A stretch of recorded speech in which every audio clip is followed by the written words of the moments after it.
Hello and welcome to Giving Ventures, a podcast to help you grow your giving and change the world for the better. Each episode, we share innovative charitable efforts leveraging private philanthropy to solve public problems. I'm your host, Peter Lipsett, Vice President at Donors Trust. This show is a product of Donors Trust, the oldest and largest donor-advised fund focused on helping conservative and libertarian donors of all capacities simplify, protect, and grow their giving. My colleagues and I talk with a lot of groups doing great work. This show lets us share a bit of what we learned with you, so you can discover new projects for your own philanthropy. 2026 is going to be a big year. It's not a presidential election year, it's a year of something far more important, marking the 250th birthday of our beloved United States of America. Now, the fancy term for this is the Semiquincentennial. The brand you are going to get to know the 250th birthday as is America250. That is the name of the organization leading the planning and coordination of a national celebration for this remarkable birthday. Now, as we prepare to celebrate the nation's 246th birthday here in July, let's look at what America250 has planned for 2026. And to do that, we had the new president and CEO of America250 Foundation, Joseph C. Daniels. Joe is no stranger to leading major efforts, having spent a decade leading the 9/11 Memorial and Museum in New York, and more recently serving as president and CEO of the National Medal of Honor Museum. So, Joe, there's so much I want to get into about how this is going to work and your own background, but just to give our audience a sense, big picture, what is America250? Well, thanks for having me, Peter. You know, the Semiquincentennial represents an historic opportunity for this nation to come together to reinforce the ties that bind us together as Americans. We want to stitch back or help stitch back together the all too often frayed social fabric. We want to importantly expand and make accessible a love of this country that has afforded so much opportunity to so many. It's also a chance to reflect on where more progress needs to be made to ensure that the promises that are embodied in our foundational documents, the Declaration of Independence, our Constitution, our Bill of Rights, are applied to every single American. If there's ever a time to be arm in arm with your fellow countrymen, the Semiquincentennial is it. And this foundation is going to do everything possible at the national level, at the state level, and at the local level to bring us all together. That's awesome. You know, this is not your first big, hairy, audacious project to lead. I mentioned that you led the 9/11 Memorial and Museum from the design stage all the way through its full operation, which is just an incredible opportunity. I'm sure had plenty of challenges in those 10 years. You know, you talk about trying to bring people together and create unity. What did you learn about navigating so many different constituencies and interests during your time during the 9/11 Museum? You know, interestingly, when I started there, which was the foundation was started about 4 years after the attacks, it was an incredibly complex almost at every single level. So first of all, you had our organization oversaw the 8 acres where the Twin Towers stood. But of course, the whole World Trade Center site that was destroyed was 16 acres. So you had government interests. There were 2 trains that ran beneath the site. There were the private interests of all the building owners. There was the insurer, Silverstein Properties. And most importantly, there was the family members of the 2,977 victims, which translates into about 100,000 family members. So with all of those kind of complexities, the emotional politics coming together, it was a real challenge to get everybody rowing in the same direction. And we had lots of fits and starts. I mean, everybody had their own view of what needed to happen at the site. And the real challenge was, how do you move forward when there's such a diversity of opinion? And it took us a while to get there, but ultimately we did. What do you think got you over the hump? You know, I think the biggest lesson, and I was really lucky to have Mike Bloomberg as my chairman for my entire time that I was there. And I learned a lot from him. But what I observed about what took us from a place of almost paralysis with all of the different opinion to a place of progress was essentially that after 9/11, there was this real well thought out, heartfelt intention to listen. So New York City conducted essentially a listening tour around the city about what should happen at the site. There were some people that folks might remember that wanted nothing at all built on the site. There were others that said we should build the Twin Towers exactly as they were. And then there was everything in between. I think the challenge was that that's a great intention to listen to everybody, but if you don't set the expectation up front about where the decisions are going to get made, then huge frustrations come out when people start making decisions that are opposite or are different than what an opinion was expressed about. So there was this idea that we're going to listen, but then when people saw that they weren't being listened to, that created a whole ton of friction. So what Mike Bloomberg and myself and the team and our board was able to do was we were really clear about where the decisions were going to get made. The 9/11 board was made up of 50 individuals that represented every sector in the country at sort of the very highest level, but it also included 12 9/11 family members, families that came from the World Trade Center site, from Flight 93, and from the Pentagon. Those family members ranged from the chairman and CEO of Cantor Fitzgerald that lost more than any other company on the site. Over 650 employees were lost, down to a firefighter, Lee Ielpe, who lost his son, a firefighter also, Jonathan Ielpe. So when we made a decision, we were able to say that it had gone through a process where every sector was represented, but we didn't necessarily leave it up to the grand committee of everybody in the country. And we started making decisions and we started making progress, and that tends to have the momentum build on itself. I will say that most specifically, I remember we made a decision to kind of put out into the world and through the press this notion of, on the 10th anniversary, it wasn't up to any of us who were working on the project whether or not the eyes of the world would be looking at the site. Anniversaries like the 250th are natural points of reflection. We couldn't control that. What we could control was whether we'd have a memorial that the city, the state, and the country could be proud of by that time.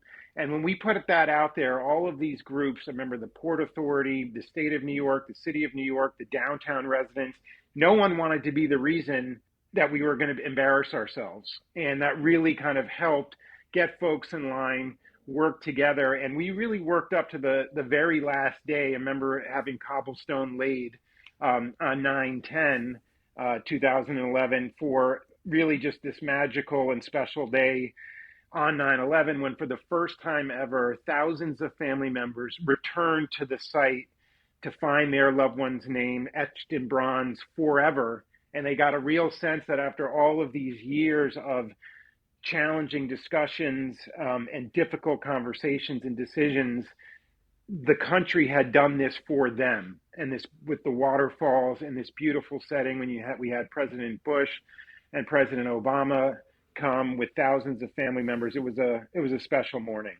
That is great. And those are skills that you are probably going to need to continue, because now you are worried about the whole nation with its eyes on this. In fact, the whole world. And we're obviously a very fractured nation. The political landscape is very divided. So how do you apply some of those lessons? I mean, what does that mean for your planning with America250 and to create a national celebration that truly can get people united around a single idea? Yeah, I mean, I think that's the key, which is sort of understanding that all across the political spectrum, and I would say that for the most part, for the vast majority, that regardless of how you think things should be done, there is a thread of caring about this country.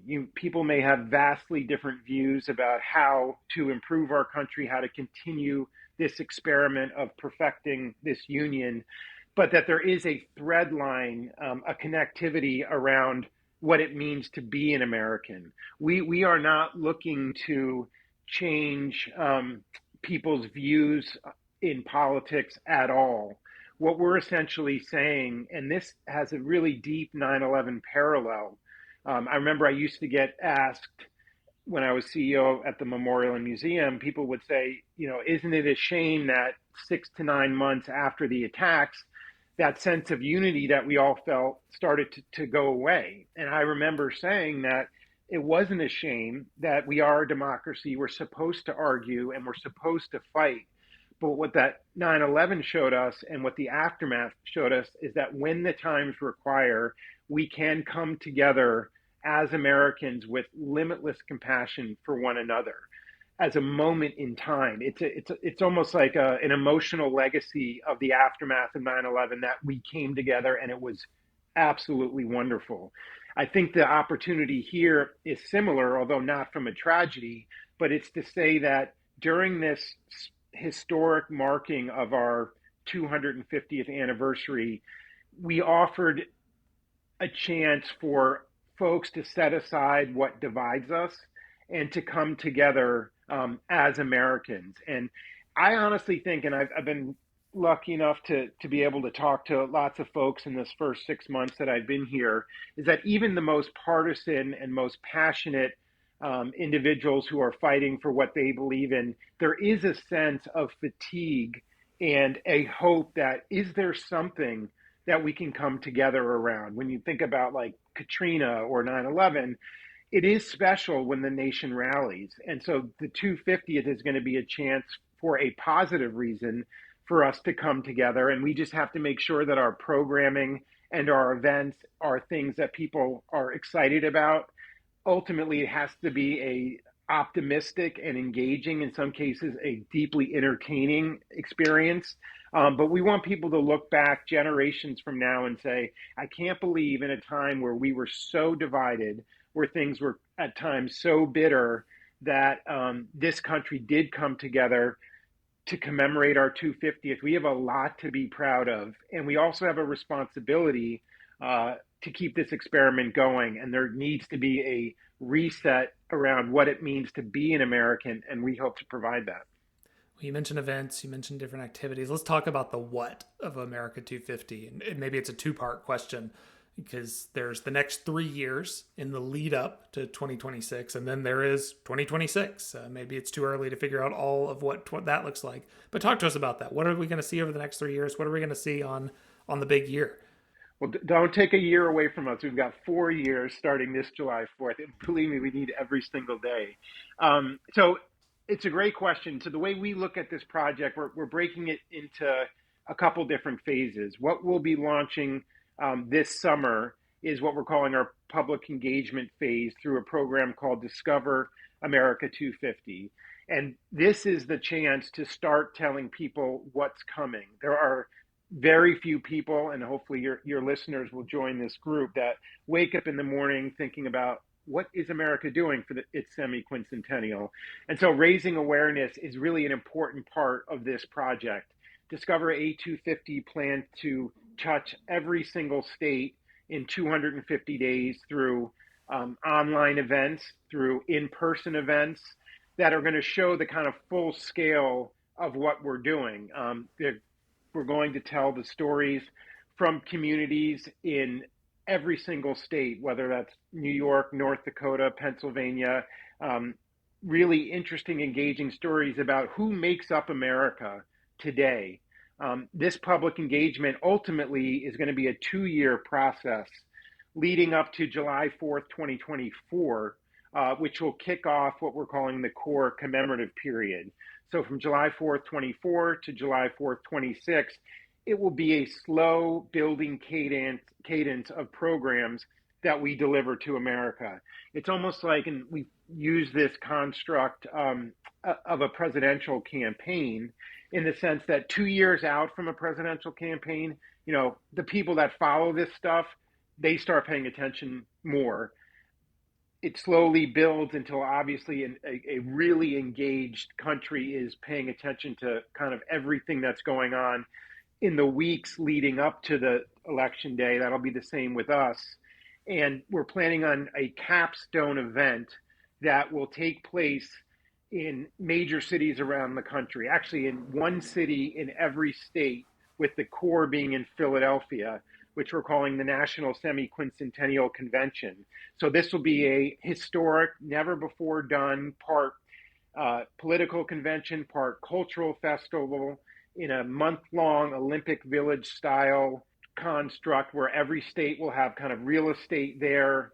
We'll have simultaneous programming in Washington, D.C., and New York, Boston, and Charleston, as well as one city in every state, a host city in every state that the states over these next few years will be identifying and plugging in with us. That's capstone will be the moment when, or the time period when the world will be watching. And we're going through the planning now to figure out what we're actually going to do at that convention. So there's a lot of work ahead of us. It almost sounds like a World's Fair. Yeah, it's World's Fair for 2026. I mean, we certainly are going to, one of the things that we're going to take advantage of and really lean into programmatically is where America leads the world. I mean, this semi-quincentennial, there will be a lot of moments of reflection of the past 250 years, of the progress that's been made. But it's also going to be a chance to showcase America, what makes America America. We lead in so many different areas.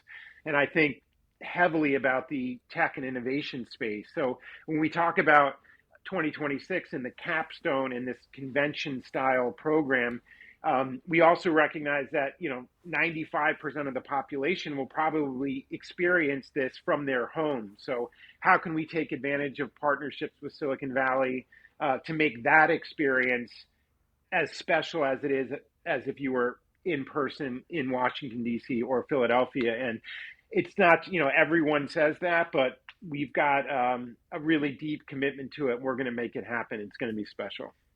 It's going to be a lot of fun. So this is a show that's focused on philanthropy. It's focused on giving. So let's talk about the money aspect to it. I mean, where do the dollars for a big celebration like this come from? Is it all government dollars? Is there a place for the average donor or your average above high dollar donor in this project? And how much total are you actually trying to raise here? Well, it's certainly my belief that projects like this that are truly national in scope, they need to be public-private partnerships. They need to have the participation of the government, but it can't be a government project for people really to buy in and take this to heart. So like the 9/11 Memorial Museum, we raised $500 million through private philanthropy, and we were fortunate enough to receive roughly $350 million from the feds as well as the state of New York. We're looking for a similar construct here. So we're certainly engaged with our government supporters. We've got some just phenomenally patriotic representatives from both sides of the aisle in Congress that are helping us. But we need to raise about $250 million from the American people. And what I would say about that is, this is going to be a celebration, but there's also significant aspects, programmatic aspects. So our three themes are American history and education. That's number one. The second is celebrating the diversity of this country. We are the most densely diverse nation in the history of the world, and we are who we are because of our diversity and not in spite of it. So there'll be a programmatic emphasis on diversity. And then finally, a renewed sense of civic engagement, how people have this responsibility to ensure that America will be around for the next 250 years. I think one of the challenges is as we get farther and farther away from our founding, and certainly when we did away with the mandated draft, now it's a voluntary army, the sense of any individual that they have to give back to their country, that's something that we need to make sure continues to be emphasized. And so civic engagement, and whether that's serving in the military or fighting for what you believe in for the rights in this country or serving in political office, that's important, and that's the theme. So for individuals that care about any one of those programmatic areas, giving to us is about delivering programs that are going to make a difference. So yes, it's going to be a party, but it's also going to be, it's going to affect people at a programmatic level. the opportunities to give can be in any one of those different areas. And we certainly are looking for kind of those high net worth champions, individuals and foundations that believe in America, that are truly patriotic. And there are so many of them. We're going to be looking for their support. And just as importantly, and similarly, and you know how this works in philanthropy, that although of that $250 million on a percentage basis, a lot of the funding will come from a relatively small amount of folks. It's equally important to us, the folks that could just give what they can, whether that's $1 or $5, 10, 20, and on up. I know from the 9/11 project that it was particularly special that those people that gave early on, before we started to actually go through the construction phase, when they signed up for our newsletter, when they gave their $5 every month or whatever they could, as we started to succeed and ultimately the memorial opened, there was a real sense that they were with us from the beginning. So when we launch our public fundraising plan, which will be later this year, and give people the opportunity to donate at this low dollar level, it's special to get people's families involved. Our website is going to continue to expand and allow for families to talk about in a accessible way, who we are as a country, what it means to be an American. So we're encouraging people to go to our website now to sign up. It's super easy to do. If they've got an opportunity if they have the means to donate now, every dollar is appreciated. They just have to go to America250.org, which is real simple.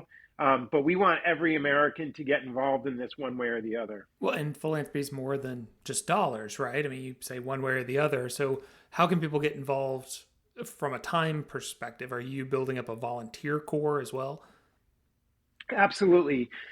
What I would say most importantly right now, or over the next, call it 6 months to a year, as we go out to America with this Discover A250 campaign, and as we start talking about some ideas around what we're going to do, we're looking for people to send their ideas back to us. So one of the things we're going to be rolling out is something called our National Engagement Portal, which will be an opportunity for individuals, for towns, for schools to submit their ideas for national programming, and also to share with us their ideas for what they want to do in their local community. We're going to create an ability to support all of the grassroots things that happen around a national celebration like this. We recognize that there will be national programming. There'll be programming with our national partners like Major League Baseball or the NFL, but the vast majority of programs will actually be what makes America so special, which is the memories that people have of the bicentennial, or particularly special July 4th that someone experienced as a kid in their town watching the parade go by. We want to know what people are planning. We want to help give them resources and ideas for how to make it particularly special around the semi-quincentennial. And that's what they can do. People should start thinking of how they want to celebrate. It's a big project. It's an amazing task, amazing team to work on, I'm sure. You've got so many different constituencies, as we've talked about. You know, everyone has high hopes for this. And I've heard I wasn't around for the 200th birthday of America, the bicentennial, heard it didn't necessarily hit everybody's expectations. In these early days, you've been there 6 months now, still got a long way to go. But is there anything you've seen in this beginning of your tenure that really gives you hope and optimism that this is going to be a success? I'm optimistic. I think you're right. I mean, it's important to recognize the challenge we have ahead of us because, before I actually started, after I accepted the job and before I started, I went into this thinking that the divisions we see in this country are going to be a major challenge to overcome. And that's only been kind of confirmed tenfold. But optimism, I think, is such a powerful idea. And I do really believe from the folks I've talked to, the conferences I've gotten to speak at, that there is such a deep and fundamental love of this country. There's a patriotism that people feel, even when they wouldn't necessarily ascribe the word patriotism, we want to have people understand that whether you have fought for this country overseas, or you've served in your community, or you've fought for rights to expand in this country, that is patriotism. The idea that you care enough about this country to work to make it better. That's the core of what patriotism is. And I've just seen that across, from left to right, every socioeconomic class, every ethnicity, every geographic area. So that's what fundamentally makes me optimistic. People do love this country. That doesn't mean that we can't. It's not that we can't. We have an obligation. It's in our founding that this is an experiment, and that the journey to perfect this union is ongoing. That's in our DNA, which is really powerful and different than every other country in the world. So I'm really optimistic that at this core, people want this to be great. We're going to give them the opportunity to make it great. I believe strongly that America was really founded in a sense of optimism, a realistic optimism, right? That's right. You look at our Constitution, and it isn't just a list of things you're not allowed to do, and doesn't give all-knowing power to one little cabal or one person. It says in kind of loose terms that we still debate today that people are going to make the right decision, and they're going to do it to make a better country. And I think what you all are doing hopefully will continue to highlight that and remind people of that optimism and that great opportunity that we have in front of us. Perfectly said. Joe Daniels, really appreciate you being here. Really optimistic about America 250 and all you're going to do, and look forward to watching it develop over the next few years. I so appreciate it, Peter. It's really been great to meet you, to be on this, and I look forward to coming back. I've been excited about the America 250 project ever since I first learned about it. It is a big project, but one with noble aims. I mean, what if we can indeed create, even for a brief time, a period of national unity, a time when we focus not on what divides us, but those unique things that bind us together. Like Fox Mulder with the X-Files, I want to believe. Joe Daniels and his team at America 250, I think, can make it happen. You can learn more about the effort at America250.org, and I hope you will. Of course, whether by supporting this or the tens of thousands of other causes out there, we at Donors Trust believe strongly in the power of philanthropy to drive positive change in America and indeed the world. We would welcome the chance to be a partner with you in your giving if we aren't already. Visit DonorsTrust.org to learn more about ways we might be helpful, or email us at tellmemore@DonorsTrust.org. Well, that is all for today. As I record this, we are just days away from the 4th of July. I hope yours is restful and filled with all of the things that make this nation great, chief among them being with your favorite people. Thank you for listening. Let's talk more soon.